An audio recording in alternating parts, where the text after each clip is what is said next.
सर्वांना सलाम. आओ सलाम. देवाची स्तुती असो की देवबापाने आपल्याला या जिवंताच्या भूमीवर जिवंत ठेवलेलं आहे आणि आज पुन्हा एक वार त्याचं वचन ऐकण्यासाठी आपल्याला त्यानं या ठिकाणी एकत्रित केलेलं आहे. इकडे उजवीकडे जागा जर पुरत नसेल तर डावीकडे जागा आहे, तुम्ही इकडेही बसू शकता, काही अडचण त्याच्यामध्ये नाही. मोकळे बसा. छान. मी मागील दिवसांमध्ये व्हॉट्सॲपवरती मला एक गोष्ट आली आणि ती गोष्ट मला फार आवडली. मला असं वाटतं 1-2 दिवसापूर्वीच कोणीतरी ती फॉरवर्ड केली. आणि गोष्ट अशी आहे की एक आई होती आणि एक मुलगा होता आणि त्यांचे फारच गरिबीचे दिवस सुरू होते. परंतु त्यांच्या जवळ एक रत्न होतं, एक हिरा होता. आणि एक दिवशी त्यांची खूपच अडचण झाली तर आई म्हणाली की हे रत्न तू जाऊन अमुक दुकानामध्ये दाखव आणि त्याची योग्य किंमत तू मिळवून घे आणि पैसे घरी घेऊन ये. मग तो मुलगा ते रत्न घेऊन दुकानामध्ये गेला आणि त्या दुकानदाराने त्याच्याकडे बघितलं आणि विचारलं की तुम्ही हे का विकत आहे. तो दुकानदार त्या आईला आणि त्या मुलाला ओळखत असे. त्या मुलाने सांगितलं, काका, दादा, सेठजी, आमचे फारच अडचण सुरू आहे आणि आता हे विकल्याशिवाय आमच्याजवळ काही पर्याय नाही. हे वडिलोपार्जित आहे आमच्याजवळ आणि हे विकून पैसे घ्यावे आणि आमची उपजीविका चालवावी अशी आमची इच्छा आहे. त्या दुकान मालकाने म्हटलं की बाबा, आता सध्या भाव चांगला चालू नाही, भाव पडलेला आहे. तू आता जर हे विकशील तर फार स्वस्तात विकलं जाईल. तू हे सध्याच विकू नको, हे तुझ्या घरी ठेव. पण तुमची उपजीविका चालावी म्हणून तू एक काम कर, तू माझ्या दुकानात येऊन काम कर. मी तुला काम देतो, तू माझ्या दुकानात काम कर आणि त्याद्वारे तुमची उपजीविका चालेल. आणि तो मुलगा त्या ठिकाणी घरी गेला आणि घरी त्यानं आईला सांगितलं की आई, हे रत्न व्यवस्थित ठेवून दे. सेठजी म्हणतात की चांगला भाव आल्यानंतर आपण हे विकू आणि तोपर्यंत त्यांनी मला दुकानात काम करण्यास सांगितलेलं आहे, आमंत्रण दिलेलं आहे. आणि त्याची आई आनंदली. ती म्हटली की ठीक आहे, मला आनंद वाटतो की तुला काम तर मिळालं, आपली उपजीविका त्याच्यानुसार त्याच्यावरती चालेल. आणि मग तो मुलगा रोज त्या ठिकाणी काम करायचा आणि रोज काम करत असताना त्याने ह्या सेठजीच्या हाताखाली राहून ते जे हिरे माणकं असतात त्यांची चांगली पारख त्याला झाली. आणि ते हिरे बघितल्याबरोबर त्याला समजू लागलं की आता हे खरे आहेत की खोटे आहेत, कसे आहेत हे त्याला समजायला लागलं. फार चांगल्या रीतीनं समजायला लागलं. त्यानं पुढचे 2-3 वर्ष त्या ठिकाणी काम केलं. त्यांचं घरदार चांगल्या रीतीनं चालू लागलं. त्याला त्या दुकानातून उत्पन्नसुद्धा चांगलं मिळत असे. आणि मग एक दिवशी त्याला आठवण आली की अरे, आपण या ठिकाणी खरं तर ते रत्न विकायला आलो होतो आणि आपण त्या रत्नाला आता विचारलं पाहिजे की त्याचा भाव कसा आहे वगैरे. आणि मग त्याला आठवण आल्यानंतर आपल्या घरी गेला आणि आईला म्हटलं की आई, तू ते रत्न कुठं ठेवलेलं आहे, मला जरा दाखव बरं. ते मला असं वाटतं की आता भाव चांगला आलेला असेल आणि आपण ते विकून टाकूया. आणि त्याच्या आईने ते काढलं आणि त्याच्या हाती दिलं आणि हातात घेतल्याबरोबर त्याच्या लक्षात आलं की हे नकली आहे. हातात घेतल्याबरोबर त्याच्या लक्षात आलं की हे असली नाही, हे नकली आहे, हे खोटं आहे. आणि मग त्याला आश्चर्य वाटलं की आपल्या त्या सेठजीने हे खोटं असताना सुद्धा असं काय सांगितलं की भाव येईपर्यंत वाट बघ, जेणेकरून आपण याला नंतर विकू. आणि मग तो ते घेऊन त्या सेठजीकडे गेला आणि त्या सेठजीला ते दाखवून म्हणाला की सेठजी, मी 2-3 वर्षापूर्वी हे तुमच्याकडे घेऊन आलो होतो आणि तुम्ही मला सांगितलं की हे ठेवून दे, भाव आल्यावर आपण चांगला भाव आल्यावर आपण हे विकू. परंतु हे तुम्हाला तेव्हाच माहीत होतं की हे नकली आहे. आज मला याची पारख झालेली असल्यामुळं मी याच्याकडे बघतो आणि मला समजतं की हे नकली आहे. मग तुम्ही असं आमच्या संगती का केलं? आणि ते सेठजी म्हणाले, मला जरी ते माहीत होतं की हे नकली आहे आणि मी जर तुम्हाला त्यावेळेस सांगितलं असतं की हे नकली आहे तर तुम्हाला वाटलं असतं की मी तुम्हाला लुबाडत आहे किंवा मी तुम्हाला फसवत आहे आणि मला तुमच्या संगती चांगले संबंध ठेवायचे होते. तुमचे आणि माझे संबंध खराब होऊ द्यायचे नव्हते. परंतु त्यासोबतच मला तुम्हाला अशा परिस्थितीत आणायचं होतं की तुमची उपजीविका चांगली चालेल, तुम्ही स्वतः कमावू शकाल आणि व्यवस्थित रीतीनं तुमचं घरसुद्धा चालेल, हेही मला बघायचं होतं.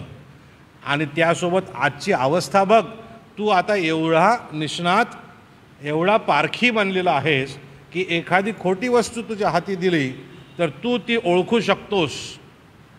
तू शिकलेला सवरलेला आहेस, मला माहीत होतं की तू हे शिकून घेऊ शकतोस आणि म्हणून मी त्यावेळेस जरी खोटं बोललो तरी त्याच्या मागे माझे हेतू चांगले होते.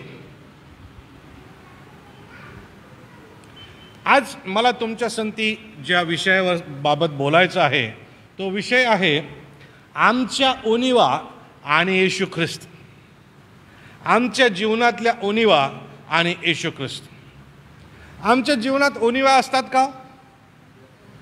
कोण कोण असं आहे की ज्यांच्या जीवनामध्ये उणिवाच नाही, सगळं परफेक्ट आहे, सर्व परिपूर्ण आहे? असं कोणीच जगामध्ये नाही. प्रत्येकाच्या जीवनामध्ये उणिवा असतात. आणि आपण आज पेत्राची गोष्ट वाचलेली आहे प्रियानो. या पेत्राची गोष्ट वाचत असताना आपल्याला असं लक्षामध्ये येतं, 3 गोष्टीकडं आपण बघणार आहोत. पेत्राच्या जीवनामध्ये उणिवा होत्या, त्याच्या शिष्यांच्या जीवनामध्ये, प्रभू येशू ख्रिस्ताच्या शिष्यांच्या जीवनामध्ये उणिवा होत्या. तुम्ही आणि मी त्याचे अनुयायी या नात्यानं जीवन जगत असताना आमच्याही जीवनामध्ये उणिवा असतात, कमतरता असतात, अपरिपूर्णता असतात, चुका असतात. परंतु देव त्या ओळखतो. देवाला तुमच्या आणि माझ्या उणिवा माहीत आहेत. ही पहिली गोष्ट आम्हाला शिकायची आहे. येशूला आमच्या उणिवा माहीत आहे. कसं बरं आपण हे शिकतो? आता आपण जर लक्षात घेतलं, जे शास्त्रभाग आपल्यासमोर वाचलेत त्या शास्त्रभागामध्ये 30 ते 35 हे जे वचनं आपण वाचले, त्या वचनामध्ये प्रभू येशू ख्रिस्तानं त्यांना स्पष्ट सांगितलं की आज रात्री तुम्ही सर्व 12च्या 12 शिष्य तुम्ही माझ्याविषयी अडखळणार आहात. तुम्ही मला त्यागाल, तुम्ही मला ओळखणार नाही, अशी परिस्थिती येणार आहे.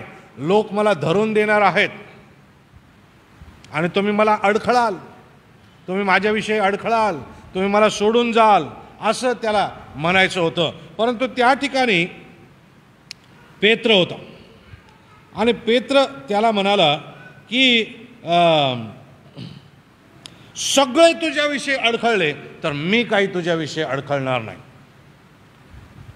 पेत्र फार आवेशामध्ये त्या ठिकाणी आला.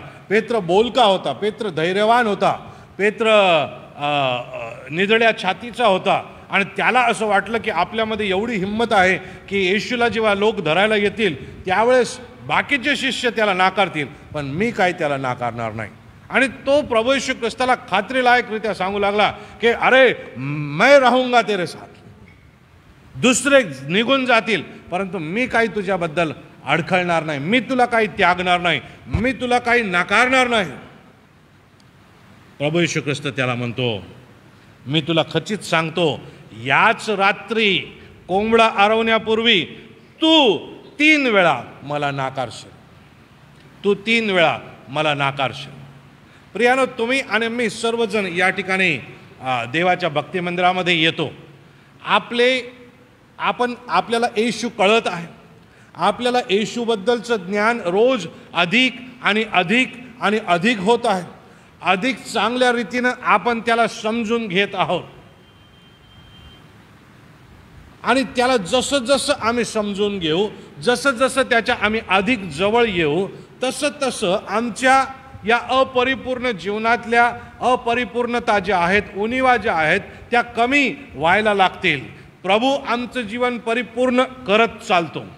परंतु आजच्या या घडीला आमच्यामध्ये कोणत्या प्रकारच्या उणिवा आहेत, आम्ही कुठे येशूला नाकारतो, आम्ही कुठे येशूकडे पाठ फिरवतो, आम्ही कुठे येशूकडे नुसतं वैयक्तिक फायदा या नात्याने बघतो, आम्ही कुठे येशूला अरे बाबा एवढं झालं बस झालं येशू आता याच्या पुढं काय आम्ही तुझ्यासोबत चालणार नाही, आम्ही कुठं असं म्हणू शकतो, याची जाणीव येशूला आहे.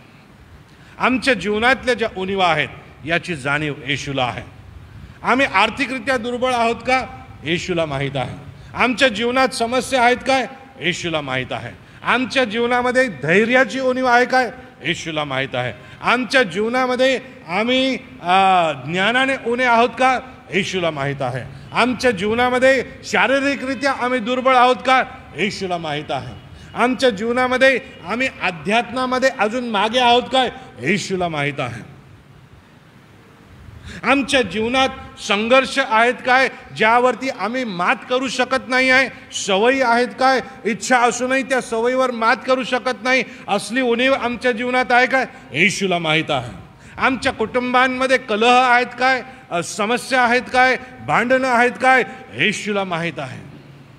आमच्या जीवनातली प्रत्येक उणीव येशूला माहीत आहे. आणि आम्ही कितीही जोरजोरानं म्हटलं की मी तुझ्या संगती चालणार येशू, येशू म्हणाल ठीक आहे, पण मला तुझ्यातल्या उणीवा माहीत आहेत, मला जाणीव आहे तुझ्यामध्ये अजून काय उणं आहे. येशू मी तुझ्यावर खूप प्रीती करतो. तुम्ही किती खरंच प्रीती करता हे येशूला माहीत आहे. तो त्याची माहिती आहे, त्याच्यापासून काही लपलेलं नाही. तो सर्वज्ञानी देव आहे. माझ्या संगती सगळेजण म्हणा सर्वज्ञानी. नाही असं लाजल्यासारखं नाही म्हणायचं, देवाबद्दल बोलत आहोत आपण, जरा मोठ्याने म्हणायचं. म्हणा सर्वज्ञानी.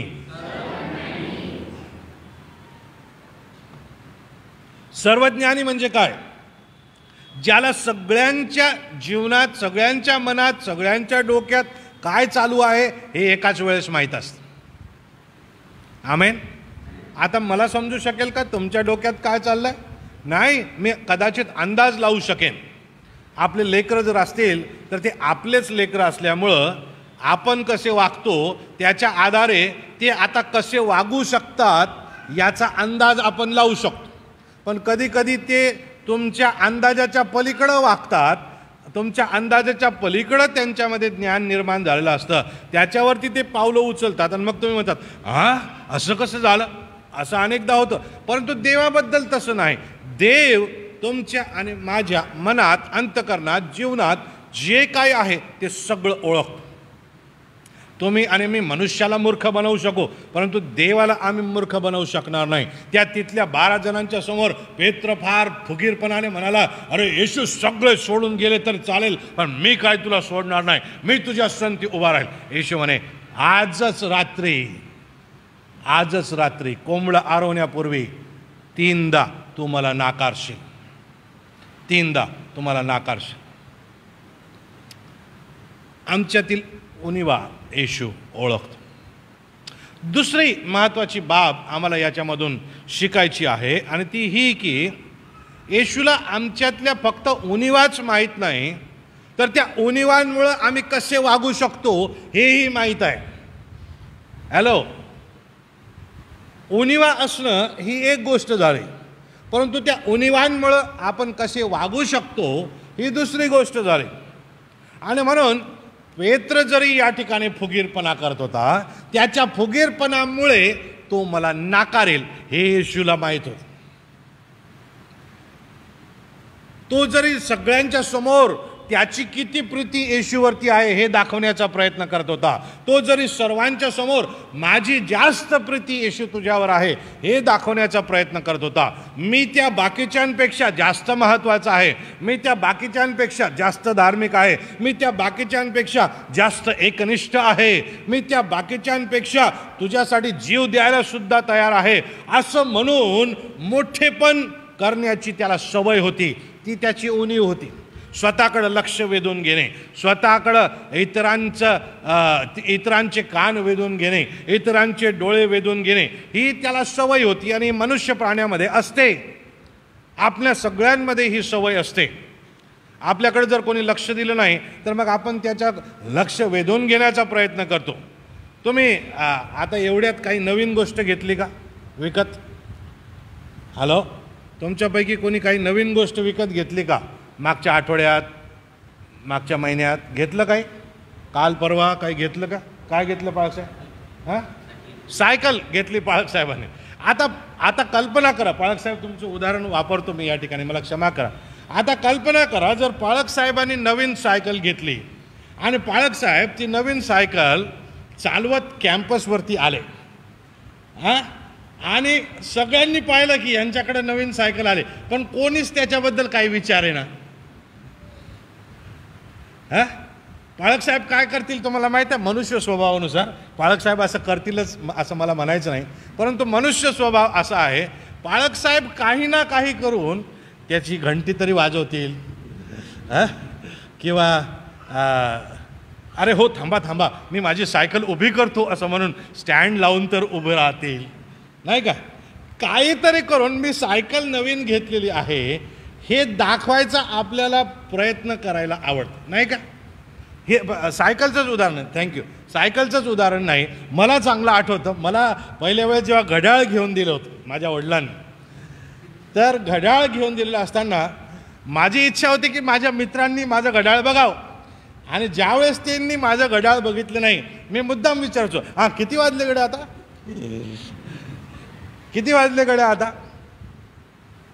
आम्ही मार्शल आर्ट्स करायचो, कराटे करायचो, आणि त्याच्यामध्ये एक प्रकार होता की ह्या 2 बोटांवरती असं टेकून तुम्हाला डिप्स करावं लागायचे, आणि मग आमचे हात हे जे बोटं आहेत हे काळे काळे घट्टे याला पडायचे, आणि आम्ही इतकं आघोरी ते प्रकार करायचो की शेवटी आम्ही याच्यावरती असं टेकून आमच्या हॉलभर आम्ही त्याच्यावरती उड्या मारायचो. सुरुवातीला ते फुटून जायचे आमचे बोटं, पण नंतर ते त्याच्यावरती असं इतकं मांस चढलेलं असायचं की त्याला काही होत नसे. मग आम्हाला त्या कराटेच्या विद्यार्थ्यांना दाखवायला आवडायचं की मी किती मजबूत आहे, आणि मग मुद्दाम तोंडाला असं हात लावून, हां कसं काय, बरं आहे का? पण उद्देश हा असायचा की माझ्या बोटावरचे ते गट्टे लोकांनी बघावेत की मी किती व्यायाम करणारा आहे, मी किती मजबूत आहे, हे त्या समोरच्या बघणाऱ्याच्या लक्षात यावं, हे त्याच्या मागचं होतं. तर सांगण्याचं तात्पर्य हे आहे प्रियानो की तुमच्या आणि माझ्या ठाई ज्या उणिवा असतात त्या उणिवांच्या मुळं आम्ही कसे वागू शकतो याची इत्तंभूत कल्पना देवबापाला आहे. पेत्राच्या ठाई ही उणीव होती, हा फुगीरपणा करण्याची उणीव होती, आणि त्याच्यामुळं तो कसा वागतो आणि उद्या चालून तो कसा वागणार आहे हे देवाला माहीत होतं, हे ख्रिस्ताला माहीत होतं. तुम्ही आणि मी मानव प्राणी आहोत, आम्ही एक दुसऱ्याबद्दल त्यांच्या स्वभावाच्या आधारे ते कसे वागू शकतात हे ओळखू शकतो, किंवा ते कसे वागण्याची शक्यता आहे हे ओळखून आपण आपले पावलं उचलतो, नाही काय? आपले लेकरं कसे वागू शकतात, त्यांच्या ठाई असणारी कोणती क्षमता आहे ती क्षमता लक्षात घेऊन आपण काही पावलं उचलतो. देव आमच्या फक्त उणिवाच ओळखत नाही, तर त्या उणिवांच्या आधारे आम्ही कसे वागू शकतो हेही देवाला माहीत आहे. पेत्र कसा वागणार आहे हे देवाला माहीत होतं, त्याचे शिष्य आता कसे वागणार आहेत याची जाणीव येशूला होती, आणि म्हणून तो 30व्या वचनात म्हणतो, आज रात्री तुम्ही 31व्या वचनात तुम्ही सर्व माझ्याविषयी अडखळाल.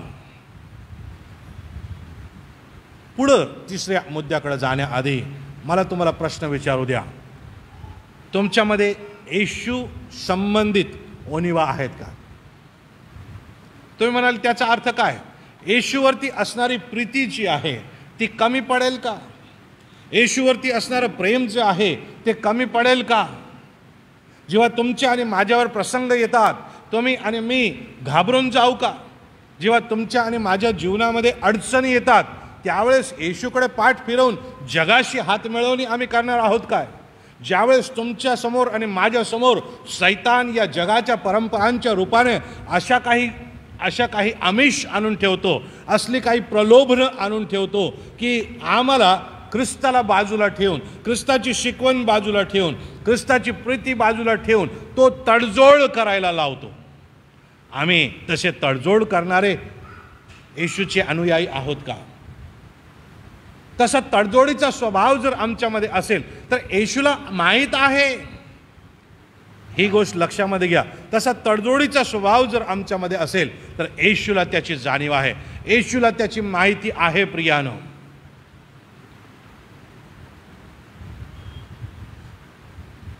पण आम्हाला माहीत आहे का? आम्हाला माहीत आहे का आमची येशूवरची प्रीती पक्की आहे का? की आमच्याही बद्दल आज येशू असं म्हणेल की तुमच्या उणिवांच्यामुळं माझ्याविषयी तुम्ही कसे वागणार आहे हे मला माहीत आहे.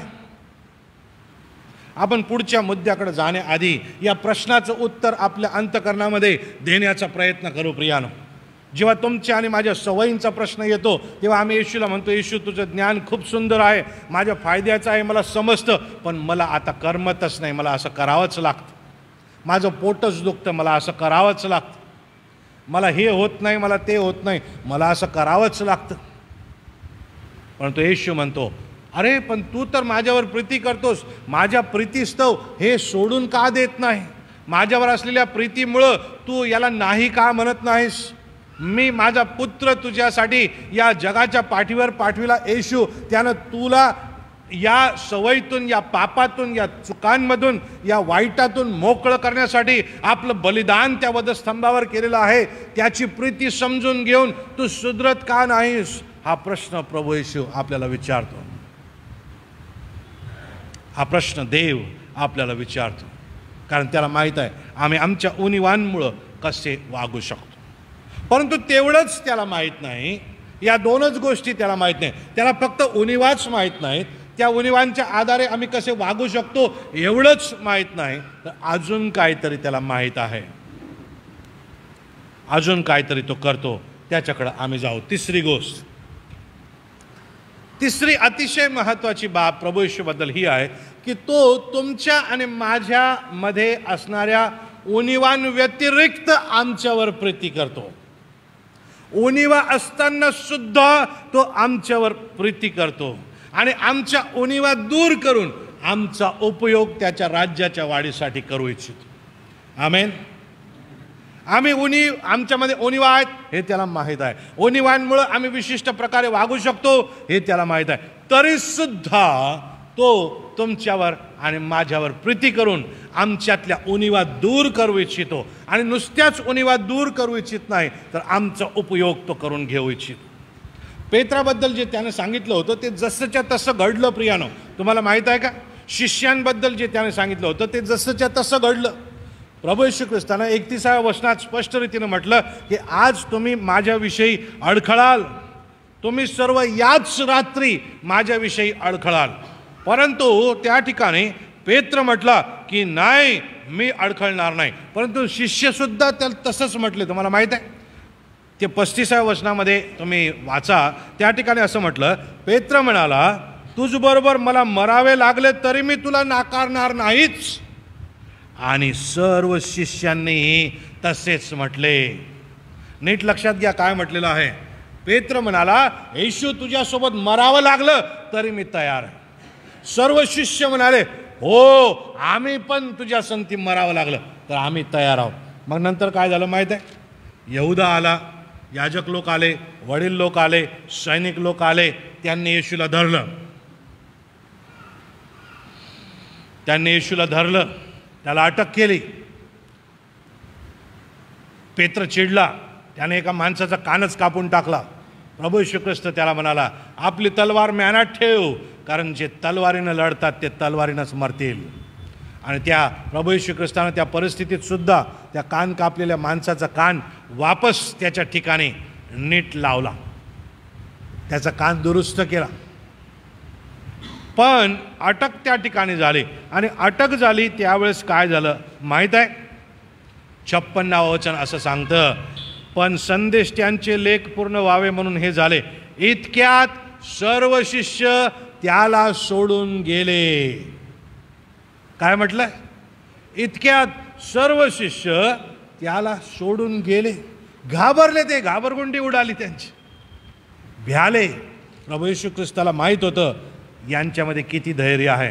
ते जरी छाती ठोकपणे त्या ठिकाणी सांगत होते की तुझ्यासाठी आम्हाला मरावं लागलं तरी चालेल, पळाले ते. पळून गेले. अनेकदा तुम्ही आणि मी, आमची अवस्था अशीच होते. तुम्ही आणि मी सुद्धा येशूची प्रीती माहीत असून त्याच्याकडे पाठ फिरवतो. तुम्ही आणि मी सुद्धा येशूला चांगलं ओळखत असून त्याला नाकारतो. जग आणि जगाच्या गोष्टी, सुखाच्या गोष्टी, जगाच्या अभिलाषा आमच्या समोर आल्या की येशू गेला खड्ड्यात, त्याची भक्ती गेली खड्ड्यात, त्याची आराधना गेली खड्ड्यात, आमचा फायदा झाला की चालले त्या फायद्याच्या मागे. शैतान असल्या प्रकारचे प्रलोभनं आमच्याकडे आणतो. आजकाल प्रॉपर्ट्यांच्या संदर्भात तो आणायला लागलेला आहे. हे भूमाफिया आमच्या लोकांना घरी बोलव त्यांना पटवायचा प्रयत्न करत आहेत. तुम्हाला काय वाटतं? येशूपासून लपलंय काय? सांभाळा, कधी बडगा पडेल समजत नाही. येशू संती आणि त्याच्या संपत्ती सांगती तुम्ही आणि मी जर हेळसांड केली, खिलवाड करू लागलो तर तो काय झोपलेला नाही, तो जागृत आहे. म्हणून या दिवसांमध्ये तुम्ही आणि मी जागृत राहू. कारण शैतान तुम्हाला कुठल्या ना कुठल्या परिस्थितीमध्ये आम्हाला येशूपासून वेगळं करण्याचा प्रयत्न करत राहतो. येशूच्या विरुद्ध वागण्याचा प्रयत्न करत राहील आणि तुम्हाला आणि मला जगाची सुख दाखवून येशूपासून, त्याच्या सार्वकालिकतेपासून वेगळं करण्याचा प्रयत्न करेल. जागृत आपण या दिवसांमध्ये राहूया. येशू तुमच्या आणि माझ्यावर प्रीती करतो. आमच्यात उणिवा आहेत, सुख आहेत, अडचणी आहेत, समस्या आहेत, परंतु त्या दूर येशू करू इच्छितो आणि त्याच्यासाठी तो आमच्यावरती प्रीती करतो. आमच्यातल्या या स्वभावाला तो बदलवून टाकू इच्छितो. 69 ते 75 या वचनामध्ये जर आपण वाचलं तर काय झालं बघा. हा पेत्र जो निधड्या छातीनं त्या ठिकाणी जोर जोरानं सांगत होता, येशूला मी मरावं लागलं तरी चालेल, मी तुला सोडणार नाही. काय झालंय बघा. इकडं पेत्र वाड्यात बाहेर बसला होता तेव्हा एक दासी त्याच्याकडे येऊन म्हणाले, बघा 3दा काय घडतं बघा. पहिले एक दासी त्याच्याकडे आली आणि ती त्याला म्हणाले, अरे तू पण येशूच्या संती होता, तू गालिलकर येशूच्या सोबत होता. पेत्र काय म्हटलं माहित आहे? तो त्या ठिकाणी गांगरून गेला. तो सर्वांच्या समोर नाकारून बोलला, तू जे म्हणतेस ते मला ठाऊक नाही. हा काय म्हणता तुम्ही? मला माहित नाही.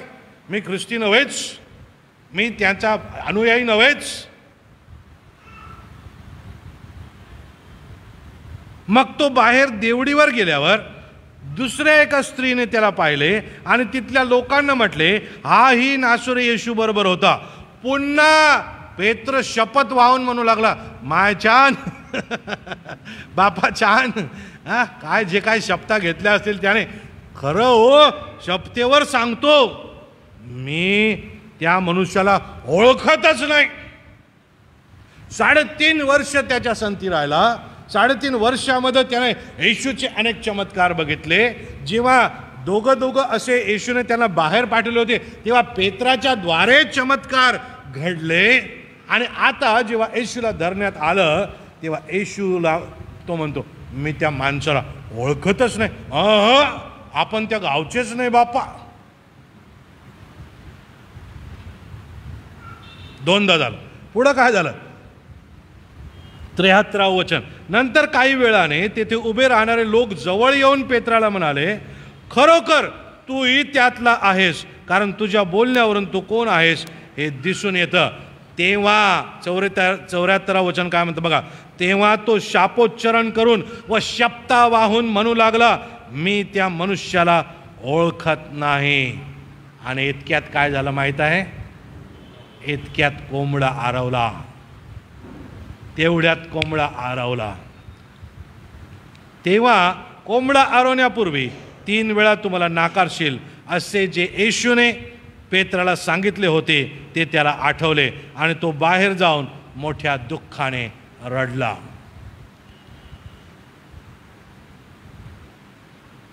परंतु तुम्हाला माहीत आहे का अद्भुत गोष्ट काय आहे? हाच पेत्र प्रभू येशू ख्रिस्ताचं पुनरुत्थान झाल्यानंतर प्रभू येशू ख्रिस्तानं त्याला भेट दिली आणि त्याला म्हटलं, तू माझ्या मागे ये.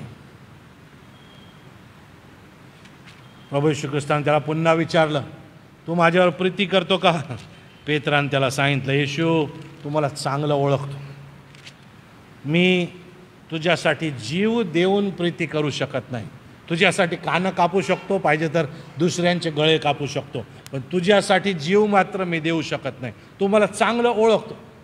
पण प्रभू येशू ख्रिस्त त्याला म्हणाला की तू माझ्या मागे येशील आणि तू माझ्यासाठी मरशील सुद्धा. आणि तो पेत्र प्रभू येशू ख्रिस्ताच्या आत्म्यानं भरल्यानंतर आपल्याला दिसून येतं की यरुशलेमेत पेंटेकॉस्टच्या दिवशी उभं राहून त्यानं उपदेश केला. जगभराचे यहुदी लोक त्या ठिकाणी होते आणि त्याच्या एका संदेशानं 3000 लोकांनी पश्चाताप करून प्रभू येशू ख्रिस्ताचा स्वीकार केला. आमेन. आणि इतिहास आपल्याला असं सांगतं की हाच पेत्र जेव्हा येशूला सोडायला तयार नव्हता, जेव्हा त्याचा छळ झाला, जेव्हा त्याला फटके मारले, जेव्हा त्याला जेलात टाकलं आणि त्याचा जीव घेण्याची वेळ आली, तेव्हा हाच पेत्र लोकांना म्हणाला, जीव घेणाऱ्यांना म्हणाला, अरे मी येशूच्या सारखा सरळ मारायच्या लायकीचा नाही, मला वधस्तंभावर उलट टांगून मारा. आणि इतिहास असं सांगतं की त्या पेत्राला उलट टांगून मारण्यात आलं. येशूनं त्याच्यावर प्रीती करायचं थांबवलं नाही. त्यानं जरी गद्दारी केली, त्याने जरी धोका दिला, त्याने जरी नाकारलं, तरी येशूनं त्याच्यावर प्रीती करायचं सोडलं नाही. असा हा येशू प्रीती करणारा आहे. तो आमच्या फक्त उणिवा जाणतच नाही, तो आमच्या उणिवांमुळे आम्ही कसे वागू शकतो एवढंच केवळ जाणत नाही, तर प्रियानो तो तुमच्या आणि माझ्यावर प्रीती करतो आणि आमच्या मध्ये असणाऱ्या उणिवा दूर करून आम्हाला त्याच्या राज्याच्या वाढीसाठी तो उपयोगात आणतो. आमेन. आज आपल्या जीवनामध्ये जर काही उणिवा आहेत प्रियानो, तर आज आपण प्रभूला म्हणू की प्रभू होय, मी अशक्त आहे, मी दुर्बळ आहे, माझ्यामध्ये उणिवा आहेत, मला क्षमा कर, परंतु हे काही तुझ्यापासून लपलेलं नाही. देवा आज माझ्या उणिवा मी तुझ्याकडे आणतो, या उणिवा तू घे. हो देवा, मला खोटं बोलायची सवय आहे, मला क्षमा कर, ही उणीव दूर कर.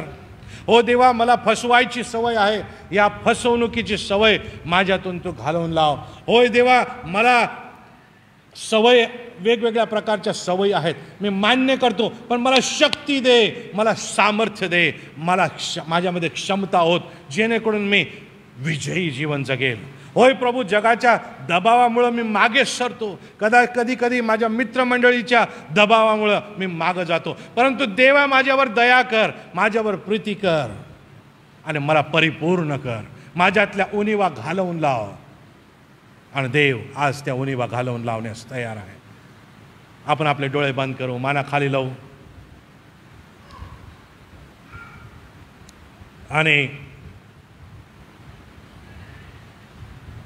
प्रभूच्या समोर नतमस्तक आपण होणार आहोत.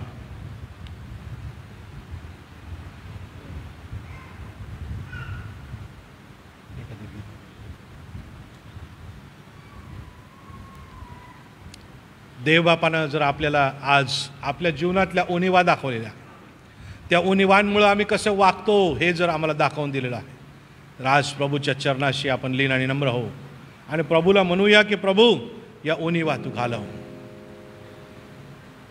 गीत ऐकू, स्वतःच्या जीवनाचा विचार करू, स्वतःच्या जीवनामध्ये असणाऱ्या उणिवांचा विचार करू आणि प्रभूला आपलं जीवन आज आपण नव्यानं देऊ. त्याला म्हणू की देवा माझ्यातल्या उणिवा दूर कर आणि आज त्या उणिवा दूर करण्यास प्रभू समर्थ.